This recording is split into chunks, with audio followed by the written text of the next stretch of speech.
नरेंद्र मोदी जी को मदद की जरूरत थी, चाहे वो जीएसटी हो, चाहे वो किसान बिल हो, बीआरएस ने एकदम नरेंद्र मोदी की मदद की। आप देखिए, मैं बीजेपी से लड़ता हूं, पूरा देश जानता है कि अगर एक आदमी बीजेपी का मुकाबला करता है, उनके सामने खड़ा होता है, तो उसका नाम राहुल गांधी है। और ये मेरे लिए राजनीतिक लड़ाई नहीं है, ये मेरे खून की लड़ाई है, डीएनए की लड़ाई है। अब देखिए, मेरे ऊपर बीजेपी ने 25 केस लगा रखे हैं। जहां भी उनको मौका मिलता है नया केस लगा देते हैं, क्योंकि वो जानते हैं कि राहुल गांधी उनके साथ कॉम्प्रोमाइज नहीं कर सकता है और नहीं करेगा। राहुल गांधी उनके खिलाफ, उनकी आइडियोलॉजी के खिलाफ, उनकी विचारधारा के खिलाफ लड़ ही सकता है। मेरा घर ले लिया, मैंने खुशी से अपना घर दे दिया, कहा लो मुझे नहीं चाहिए आपका घर।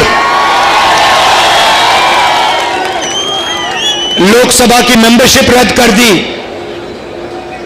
अब मैं आपसे सवाल पूछना चाहता हूं, मेरे खिलाफ 24 मुकदमे, मेरा घर छीन लिया, मेरी लोकसभा की मेंबरशिप रद्द कर दी। आपके चीफ मिनिस्टर के खिलाफ नरेंद्र मोदी जी ने कितने केस लगाए हैं? आपके चीफ मिनिस्टर के खिलाफ कितने केस नरेंद्र मोदी ने लगाए? एक भी नहीं। ना ईडी उनके पीछे है, ना सीबीआई उनके पीछे है, ना इनकम टैक्स डिपार्टमेंट उनके पीछे है। क्यों?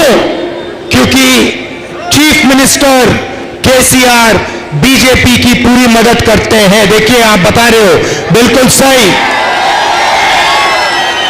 केसीआर उनकी मदद करते हैं और बीजेपी इनकी मदद करते हैं। आप देखिए, मेरे ऊपर 24 घंटा आक्रमण चलता है, बीजेपी के सब नेता मेरे ऊपर आक्रमण करते हैं।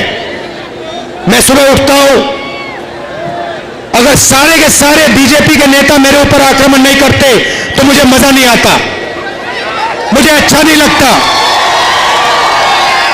मैं कहता हूं आज कुछ कमी रह गई, थोड़ा और जोर से मुझे बोलना चाहिए। मगर केसीआर पे, उनके परिवार पे बीजेपी का कोई नेता आक्रमण नहीं करता,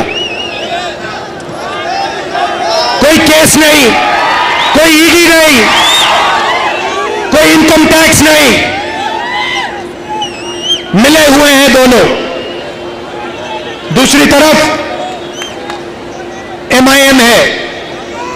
आप पता लगाइए, जहां भी कांग्रेस पार्टी बीजेपी से लड़ती है, चाहे वो असम हो, महाराष्ट्र हो, राजस्थान हो, वहां पे बीजेपी की मदद करने के लिए एमआईएम के लोग हर कंस्टिट्यूएंसी में अपने नेता खड़े कर देते, अपने कैंडिडेट खड़े कर देते। भाई और बहनों, दिल्ली में बीजेपी को हराना है, तेलंगाना में बीआरएस को हराना है। ये तीनों एक साथ मिले हुए हैं, भूलिए मत। कांग्रेस पार्टी को पूरा समर्थन दीजिए। यहां पे लहर आ रही है, जैसे सुनामी आती है वैसे सुनामी कांग्रेस पार्टी की आने वाली है, और पहले यहां आएगी।